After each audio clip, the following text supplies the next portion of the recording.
Hello everyone and welcome into Coach Craig Sports. This is the CFL DFS video for week number 12. If you're joining me for the very first time, first of all, welcome in. Second of all, this is how this week's video will be structured. We'll be going over my CFL DFS sheet for week number 12. I'll be talking through all the teams, all the relevant players, whether or not I consider them a GPP option, a cash game option, or a GPP paydown option. And then I will also be listing whether or not I'll be overweight, underweight, in line with the field, slightly overweight, or slightly underweight, just to give you guys a little bit extra guidance in terms of ownership for this week overall. And then with that being said, this sheet will be constantly updated throughout the week over on my Patreon page, so definitely feel free to check that out. That's something you do as well. Very small monthly donation for that. You'll get access to my CFL DFS sheets for a month, as well as my MLB DFS notes that I do typically post out Monday through Saturday. So definitely some very useful content for a very minimal price tag over there. And then I will also be listing all the depth charts as they do come out throughout the week down in the comment section, as well as any other major news that would happen to come out as well. But without further ado, we'll get right into it with the Winnipeg Blue Bombers. We're going to start off with Zach Collaros at quarterback. $9,400 has not been the greatest year for him so far, so I technically have him listed as a GPP option. I will probably be slightly underweight to the field on him this week, although it is a pretty attractive matchup going against a little bit of a banged up Alouettes defense, but this probably should be a one-sided game where Winnipeg should be able to dominate, so maybe they rely a little bit more on that run game just in general. And then we move down to running back with Brady Oliveira, $10,400. GPP option probably going to be in line with the field on him, maybe ever so slightly overweight to the field. And then we do have some news behind him as Peyton Logan is officially back this week. He'll be active. Matthew Peterson was moved over to the practice squad, and technically Peyton Logan is listed as a co-starter at the returner position, both kick and punt returner. So we'll have to see how involved he is in that department in his first game back. Then we move down to wide receivers. Nick Dembski's been very good so far this season, $9,100. GPP option, probably going to be slightly overweight to the field on him once again this week. Then we move down to Jared Stearns. He's at $6,200 now. I have him as a potential cash game option, probably slightly overweight to the field on him once again this week. And then Carrick Wheatfall, kind of just a GPP option, probably going to be in line with the field on him. Same thing could be said about Kevin Sklarkis if you want to get there at the same time as well. And then we did also have some additional news at wide receiver. Dalton Schoen was able to practice in full on Monday, did not practice at all on Tuesday due to that knee injury that's been keeping him out. He's on that 6-game injury list. He does remain out for this week, but at least progressing in the right direction. And then we move down to that Winnipeg Blue Bombers defense, $4,500 GPP option, probably going to be slightly overweight to the field. I expect the field to be pretty well on them this week, especially with James Morgan getting the start for the Montreal Alouettes, who is their fourth-string quarterback. Then we move down to that Alouettes team. So once again, like I just mentioned, James Morgan getting the start this week as McLeod Bethel-Thompson, Davis Alexander, and Caleb Evans are all out at this point in time, unfortunately, due to injury. So James Morgan, next guy up, $6,900. Pay down option if you want to get there. Probably going to be in line with the field on him. You know, I might throw him in the lineup if I'm playing 20 different lineups, but not super excited about him this week. He's mainly getting to him due to the price tag if you're going to get to him. Cameron Dukes will be the backup. And then they did bring in Shea Peterson this week to be that third-string quarterback. And then in terms of the running back position, Sean Thomas-Erlington missed last week. He was limited in practice on Tuesday due to neck injury, which was the only day they practiced this week. He's technically listed as available. He's listed as a game-time decision on the depth chart, but is technically listed as the third-string running back. So Travis Tice at $6,900. GPP option if you want to get there, probably going to be in line with the field on him. Probably going to still be doing some of those return duties. Stevie Scott, technically this is the running back 2 behind him, and he's still not on DraftKings for whatever reason, so don't understand that one, but probably wasn't getting to him this week either way. And then at fullback, David Dollier is on that 1-game injury list, so he will not be active for this game overall. In terms of the wide receivers, mainly looking at the same 3 guys we've been looking at for a little while for them. And Charleston Rambo, $5,900. GPP option, probably going to be in line with the field on him. Tyler Snead at $8,700. GPP option, slightly overweight to the field on him. Technically was limited practice on Tuesday due to a heel injury, but he is available for this game. No designation like game time decision or anything else like that, so he should still be good to go. And then Cole Speaker at $6,700. GPP option, probably going to be in line with the field on him once again. Obviously, if you think Tyler Snead's a little bit banged up at all, probably could get a little bit more weight to like Cole Speaker or Charleston Rambo. And then in terms of the other wide receivers, we still have James Lecter Jr., Austin Mack, and Tyson Philpott missing once again this week. Then we move down to the Alouettes defense. I have them as a paydown option, slightly underweight to the field. Going against Winnipeg, there is some opportunities for turnovers there, but they're a little bit banged up on defense at this point in time. Then we move down to the Elks with Cody Fajardo at quarterback. He's $9,000 GPP option.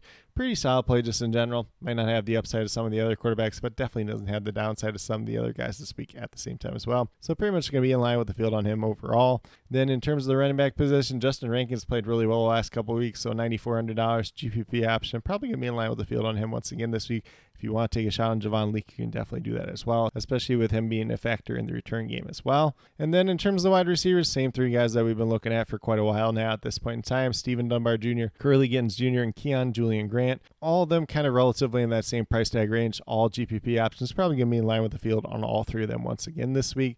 And then we have one other additional note in terms of wide receivers, and they did sign Adoye Hilaire, probably mispronouncing his name, but he was signed to the practice squad this week. Do not expect him to be active for this week, but just as an additional note, just in general. Then we move down to the Elks defense. They're $3,700, and I think they're a viable pay down option this week. Probably going to be in line with the field on them. If they can kind of get some pressure on Dustin Crum at quarterback, should be a pretty decent game for them overall. And then we move down to that Redblacks team. So we got Dustin Crum getting the start at quarterback. He's $8,500.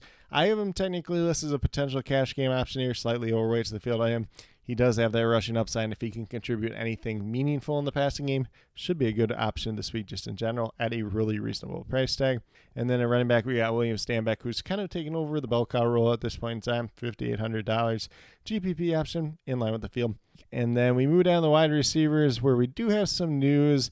Braylon Addison's out this week due to a rib injury. And then Devonta Dedmon, who is kind of working his way back from that ankle injury. Limited practice all week, but does remain out. So pretty much what we've seen as of late for this Redblacks team outside of Braylon Addison. So Justin Hardy, Eugene Lewis, Khalil Pemberton, I like them all as GPP options. Probably going to be in line with the field on them. And then you can throw in Keelan White at $3,900 as a paydown option. Probably going to be in line with the field on him at the same time as well.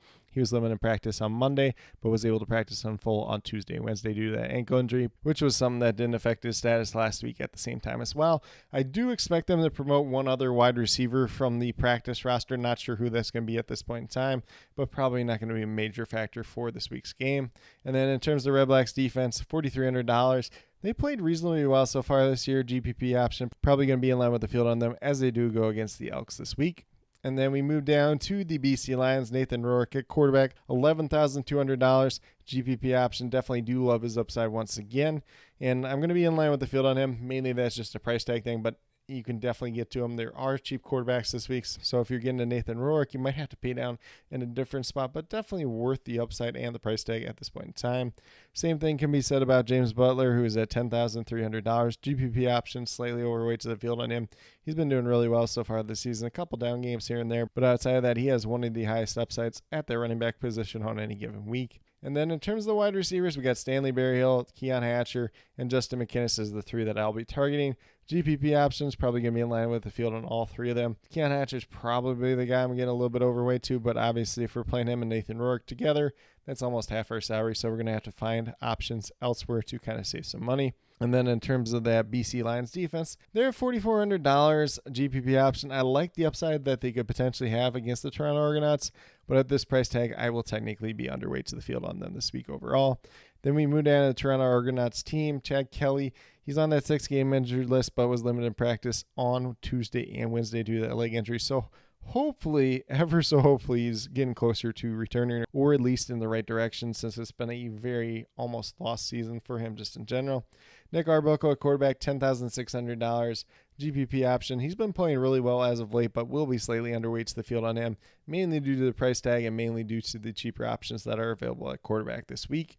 I'm not getting into the running back position for the Argonauts. Upside is just not there at this point in time. Although Maya Williams, who's been on that 6-game injured list, was limited practice on Tuesday, but was unable to practice on Wednesday due to that head injury that's kept him out for quite a while at this point in time. And then in terms of the wide receivers, we have DeMonte Coxie, unable to practice on Tuesday and Wednesday due to head injury.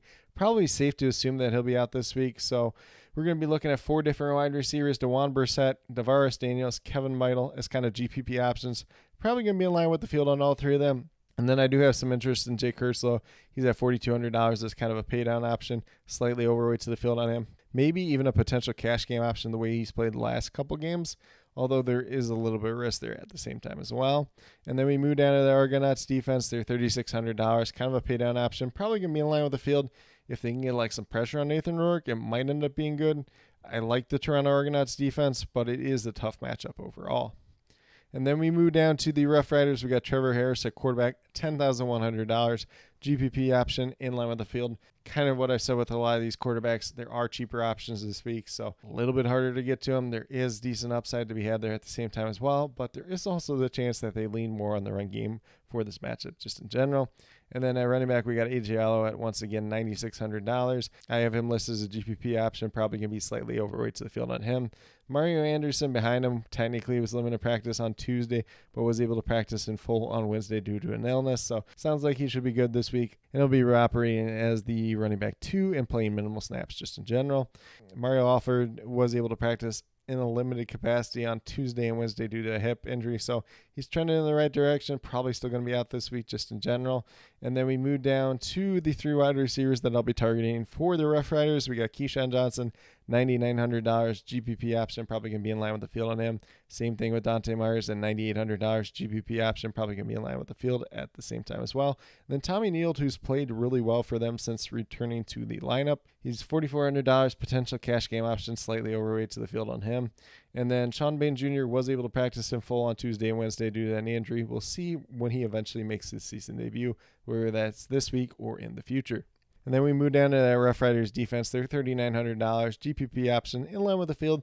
They've been playing really well so far this season, so I definitely would consider playing them just in general this week. And, maybe they get some pressure on Vernon Adams and it ends up working out for them. But the Stampeders are a team that is coming off the bye at the same time as well. Then we move down in that Stampeders team. Vernon Adams Jr., $10,400. GPP option, I like his upside, but, like I said with a lot of these other quarterbacks, cheaper options this week, so we'll ultimately end up being in line with the field on him just in general.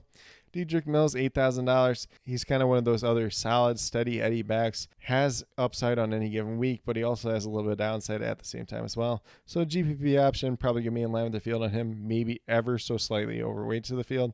And then in terms of the wide receiver position, it got kind of interesting this week. Tevin Jones didn't practice on Tuesday and Wednesday due to an illness, so we'll see whether or not he's good to go this week or not. Dominic Grimes didn't practice on Tuesday or Wednesday due to a quad injury, so looks like he's going to be trending towards being out for this week. And then Damian Alford, who's missed the last couple weeks due to hamstring injury, was able to practice in full on Tuesday and Wednesday, so probably safe to assume that he'll be back this week, but kind of that mixed match at this point in time. So really have interest in Jalen Philpott at $6,300 GPP option, slightly overweight to the field on him.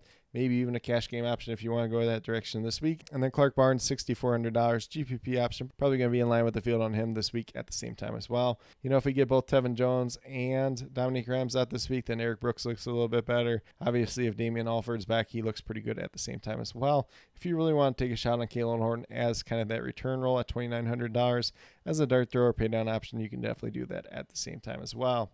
And then we have that Stampeders defense. They're $4,100 GPP option, probably going to be in line with the field.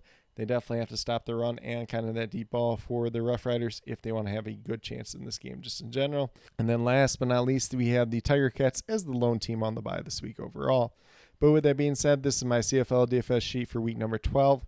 As always, if you have any questions related to CFL DFS, be sure to drop them down in the comment section below, and I'll get back to you as quickly as possible. And then once again, I'll be listing all the depth charts as well as any other major news that does come out throughout the week down in that comment section below. This sheet will be updated on my Patreon page, so if that's something you're interested in, definitely be sure to check that out. Very small monthly donation over there. You get access to my CFL DFS sheets for a month, as well as my MLB DFS notes Monday through Saturday. So definitely some useful information out there, especially if you are into both sports as well. But with that being said, if you are brand new to my channel, checking it out for the very first time, or have yet to subscribe, please consider doing so. Definitely would appreciate it. Helps to build the community that we're trying to build here at Coach Craig Sports, which is one that's truly for you, the viewers, helping you with your DFS. Right now, we have MLB DFS in terms of the core pick videos, typically Monday through Friday. Thursdays have been a little bit wonky as of late, so we haven't had too many Thursday videos. Won't be having one once again this week, so definitely do apologize for that. I will be leaving my MLB DFS notes over on my Patreon page for free for Thursday for the 3 evening games. I'm assuming there's going to be some type of slate for that, but if there's not, hopefully you guys can still take advantage of it at the same time as well. And then I do have my CFL DFS video coming out once a week, typically on Wednesdays, so definitely feel free to check that out at the same time as well. And then last but not least, if you're interested in sports betting, if you're interested in prop betting, be sure to check out the links and promo codes down in the description below for BetUS and PrizePicks. If you're a brand new user to either one of those sites, When you sign up, make your initial deposit, you will get a first match deposit bonus. For Prize Picks, it's 100% match up to $100, and then for BetUS, it's 125% match up to $2,000. So that's some pretty great opportunities to be had out there. If you have any other additional questions related to that whatsoever, feel free to reach out to me, whether it's down in the comment section of this video or on Twitter at Coach Greg Sport, and be more than happy to help you with that journey as well. But with that being said, that's all that I truly have for this week's video. Definitely do appreciate each and every one of you tuning in. Definitely means a lot to me. I hope that each and every one of you have a great rest of your day and some pretty good luck in CFL DFS for week number 12.